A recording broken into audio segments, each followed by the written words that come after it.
السلام علیکم ریڈرز، کیسے ہیں آپ سب لوگ؟ میں ہوں آپ کے ہوسٹ ایمن. موسٹ ویلکم ہمارے چینل ناولس ان اردو 22 میں 3 کے سبسکرائبر ہونے میں کچھ ہی سبس باقی ہیں ریڈرز.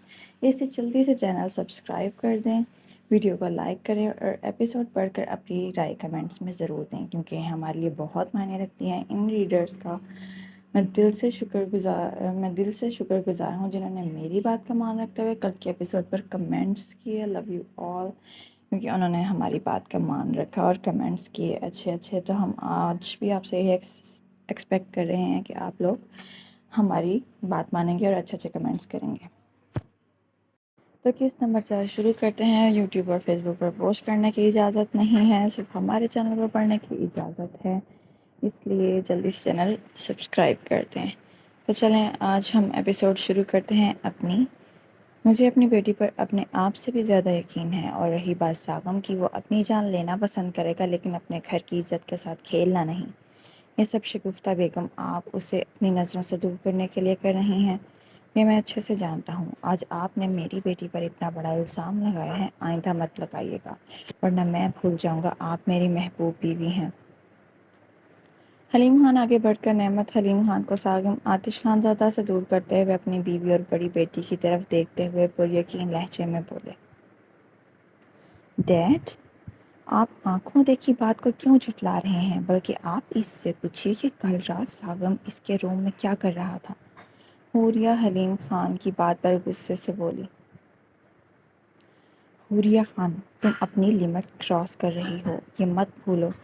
تم اس وقت میرے اور اپنی بہن کے بارے میں بات کر رہی ہو. ہم پر الزام لگا کر تم ثابت کیا کرنا چاہتی ہو؟ ہاں؟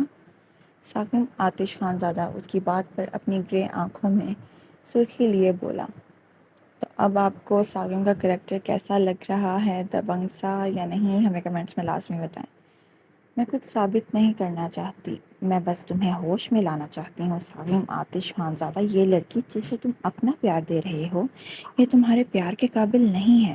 یہ ایک بدکار ہے، اس کی بدصورتی کی وجہ سے باہر کے مرد اسے منہ نہیں لگاتے، تو یہ اپنی بے شرمی اور اپنی نفس کی تسکین کے لیے اپنے گھر کے مرد کو اپنے چال میں پھنسا رہی ہے.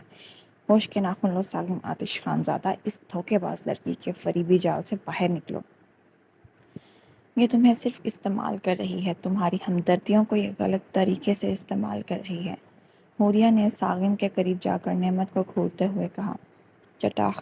حلیم خان جو اس کے بولنے کی وجہ سے خاموش کھڑے تھے، نعمت کے لیے نفرت میں ڈوبے، اس کے زہریلے الفاظ سن کر غصے سے آگے بڑھے اور اس کے سرخ گال پر زوردار تھپڑ مار کر اسے اپنی سرخ آنکھوں سے گھورنے لگے. بس بہت ہو گیا، ایک لفظ بھی میری معصوم بیٹی کے لیے اگر تم نے حوریہ اپنے منہ سے نکالا تو میں بھول جاؤں گا کہ تم میری بیٹی ہو. آپ نے شگفتہ بیگم اپنی نفرت میں مبتلا ہو کر یہ محسوس ہی نہیں کیا کہ آج ایک سگی بہن اپنی سگی چھوٹی بہن سے اتنا نفرت کرنے لگی ہے کہ آج اسے اس کے جینے اور مرنے کا بھی کوئی پرواہ نہیں رہی. اس نفرت میں اندھی بیٹی کو یہاں سے لے کر جائیے، مجھے اس کی شکل نہیں دیکھنی. حلیم خان نے غصے سے شگفتہ بیگم کو حکم دیتے ہوئے کہا، اور آگے بڑھ کر اپنی بہن کے لفظوں کی وجہ سے روتی اپنی حساس بیٹی کو فادرانہ شفقت بھرے لمس میں لے کر اسے چپ کروانے لگے. ساغم آتش خان زادہ ان باپ بیٹی کو اکیلا چھوڑ کر باہر نکلا.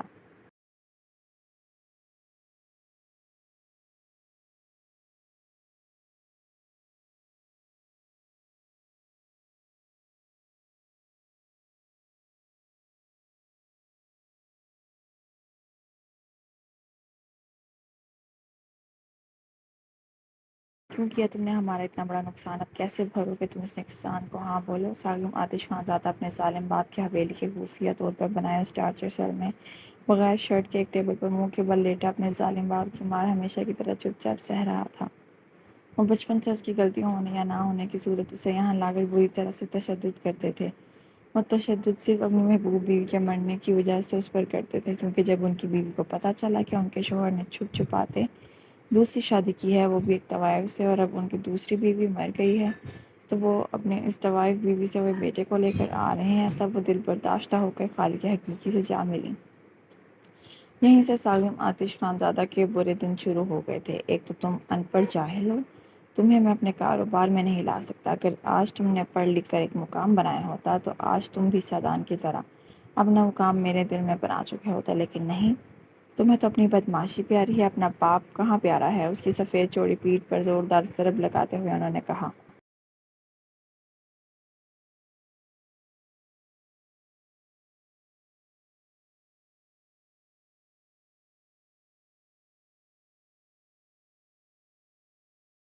وہ آنکھیں موندے ان کی زہر کن باتیں اور مار سہ رہا تھا۔ آج تک اس نے انہیں یہ کرتے ہوئے نہیں روکا تھا، کیونکہ وہ ان کی عزت کرتا تھا، اس لیے وہ ان کا ظلم چپ چاپ سہتا تھا، ورنہ خود پر ظلم کرنے والے کو اپنی قہر کا نشانہ بناتا تھا۔ کل رات تم کراچی کے لیے نکلو گے، ڈرائی فروٹ سپلائی کے لیے۔ اگر مجھے وہاں سے تمہاری شکایت موصول ہوئی تو میں تمہیں زندہ نہیں چھوڑوں گا۔ انہوں نے ڈنڈا دور اچھال کر سخت غصے سے کہا تو وہ اپنا سر ہلا گیا۔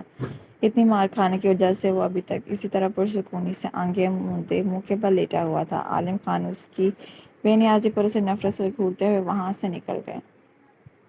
آپ کو کیا پتا، میں آپ کے اس لائق بیٹے سے زیادہ لائق بن چکا ہوں، اور رہی بات آپ کے دل میں مقام بنانے کی بات، تو والد محترم ذرا ویٹ کر لیں، جلد میں آپ کے سامنے اپنی قابلیت کا جھنڈا لہراؤں گا، پھر دیکھتے ہیں آپ اپنے دل میں مجھے وہ مقام دیتے ہیں یا نہیں جو آپ نے اپنے دونوں نالائق بچوں کو دیا ہے۔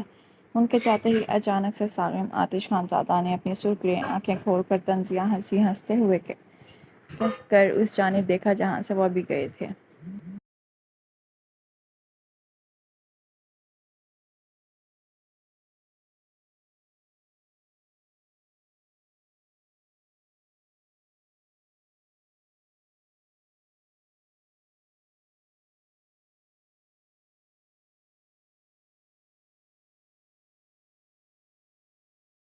نمرہ عالم خان کی ریڈ کلر کی نیوی ماڈل کی اسپورٹس کار اسلام آباد پرائیویٹ میڈیکل کالج کے گیٹ کے اندر جیسے ہی داخل ہوئی تو ہڑبڑاہٹ کے عالم میں تیزی سے گیٹ سے باہر نکلتے ایک لڑکے کی کار سے ٹکر ہوئی۔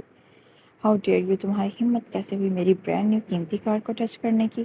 اگر تمہیں مرنے کا اتنا ہی شوق ہو رہا ہے تو جا کر کالج کے چھت سے کود جاؤ، تمہاری بھی اس نالی جیسی عام زندگی سے جان چھوٹے گی اور ہماری بھی تم جیسوں سے پیچھا چھوٹ جائے گا۔ وہ اس ٹکر پر شدید غصے سے باہر نکلے اور نیچے گرے لڑکے کو شدید غصے سے اس کے گریبان سے پکڑ کر گراتی ہوئی بولی۔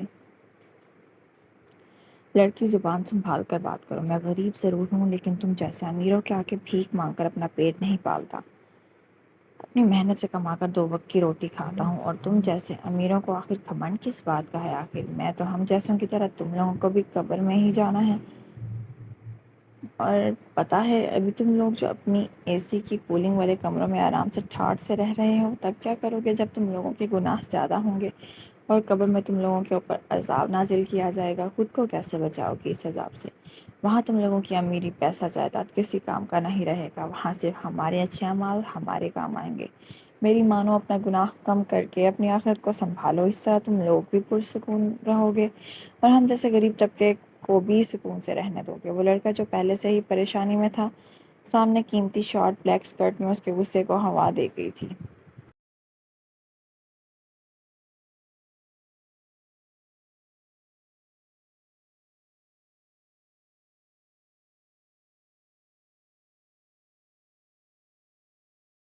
یو فور بلڈی باسٹر، تمہاری جرت کیسے ہوئی مجھے اس طرح کے سبق سکھانے کی؟ میں تم جیسے غریب لڑکوں کو اچھی طرح سے جانتی ہوں، تم جیسے نالی کے کیڑے ہم جیسے امیر لڑکیوں کو دیکھ کر اس طرح پہلے ڈرامہ کرتے ہو اور پھر بعد میں اپنی اصلیت دکھاتے ہو اور انہیں پھنسا کر اپنا مطلب نکال کر انہیں دودھ میں سے مکھی کی طرح پھینک دیتے ہو۔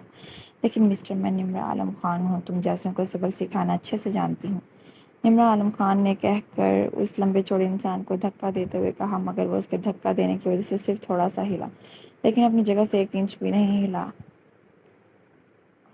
ہیلو میڈم، میں تم پر ایک بات واضح کر دوں، میں ان چھچوڑوں کی طرح نہیں ہوں جو اپنی عیاشی کے لیے تم جیسی بے وقوفوں کا سہارا لیتے ہیں۔ میں اہل شاہ ہوں، میں اپنی عیاشیوں کو پورا کرنے کے لیے خود ہی کافی ہوں، مجھے تم جیسے بے وقوف نک چڑھی رئیس شادیوں کی ضرورت نہیں ہے۔ اس لڑکے نے اس کی سرمئی آنکھوں میں اپنی سیاہ آنکھیں ڈالتے ہوئے کہا۔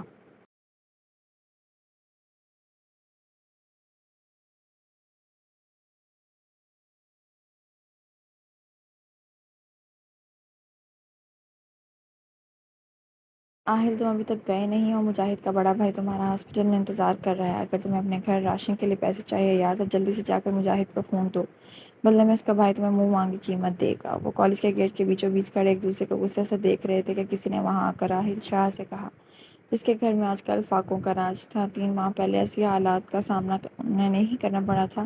اسے جب سے اس کا باپ اس دنیا سے چلا گیا تھا تب سے ان کو ان حالاتوں سے گزرنا پڑ رہا تھا۔ رشتہ داروں نے یہ کہہ کر ان سے پیچھا چھڑا لیا تھا کہ ان کو خود حالات اتنے ٹھیک نہیں چل رہے ہیں۔ ان کی بے عزتی پر عاہل شاہ کو بہت دکھ ہوا تھا، لیکن وہ کر کیا سکتا تھا؟ جانتا تھا یہ دنیا جب تک جیب گرم ہے یہ آپ کی ہے، جب جیب میں پھوٹی کوڑی بھی نہ رہے تب یہی دنیا والے آپ کو تنہا چھوڑ کر ایسے بھاگ جاتے ہیں جیسے گدھے کے سر سے سینگ۔ اگر عاہل کو اسکالرشپ پر داخلہ نہ ملا ہوتا تو وہ اپنی ڈاکٹری کی پڑھائی چھوڑ کر اپنی پیاری ماں اور چھوٹی بہن کے لیے 2 وقت کی روٹی کے لیے شہر میں کوئی چھوٹی موٹی نوکری کر کے اپنے دن گزارتا۔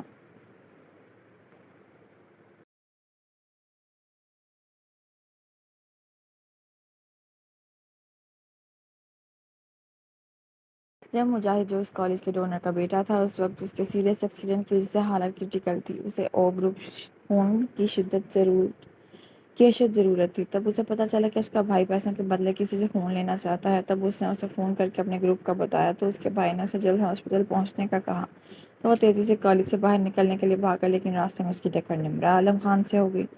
اگر اسے کچھ جلدی میں نہ ہوتا تو جو فاقوں کی وجہ سے پہلے سے ہی زخمی شیر بنا ہوا تھا، اس مغرور لڑکی کا منہ ضرور توڑ دیتا۔ نمرہ عالم خان اس کے چہرے پر پریشانی دیکھ کر نخوت سے اپنا رخ موڑ کر بے فکری سے اپنے گروپ کی جانب بڑھی۔ اسے غریبوں سے سخت نفرت تھی، تو بھلا اس پتھر دل لڑکی کو عاہل شاہ کے دکھ کے کیسے احساس ہوتا؟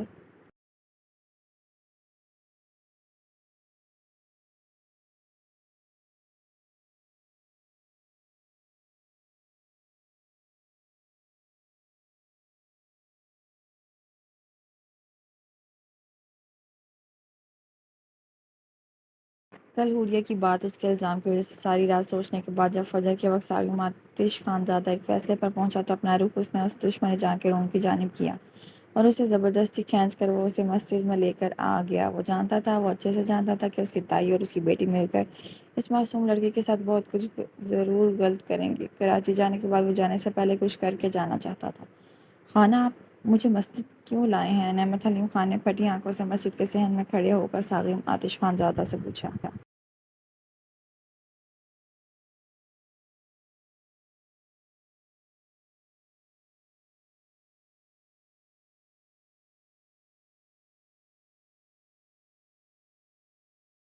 تم سے نکاح کرنے کے لیے، تمہیں اپنی ملکیت بنانے کے لیے جانم۔ ساغم آتش خان زادہ نے اس کے سفید دوپٹے کو سر پر اچھے سے جما کر محبت سے اس کے سر پر بم پھینکا۔ کیا نکاح؟ وہ منہ پر ہاتھ رکھ کر بس اتنا ہی بولی۔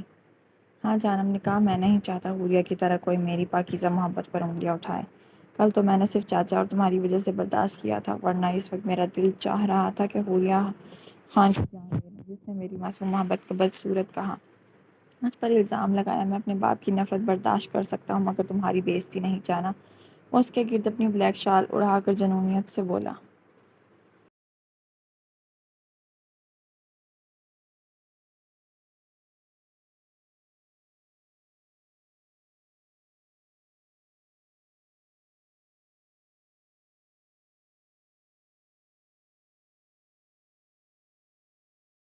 کو برداشت کرنا پڑے گا خان، کیونکہ میں آپ کی نہیں ہو سکتی ہوں، کیونکہ میرے دل میں کسی کے لیے محبت پیدا ہو ہی نہیں سکتی۔ جہاں پہلے سے اتنے درد ہوں وہاں محبت کی گنجائش کہاں سے نکل سکتی ہے؟ خان پلیز مجھ سے محبت کرنا چھوڑ دیں، پلیز میں آپ سے منت کرتی ہوں، اپنے آپ کو اس محبت کے پیچھے لگا کر برباد مت کریں، بلکہ کچھ بن کر تایا جان کو اپنی اہمیت کا احساس دلائیں۔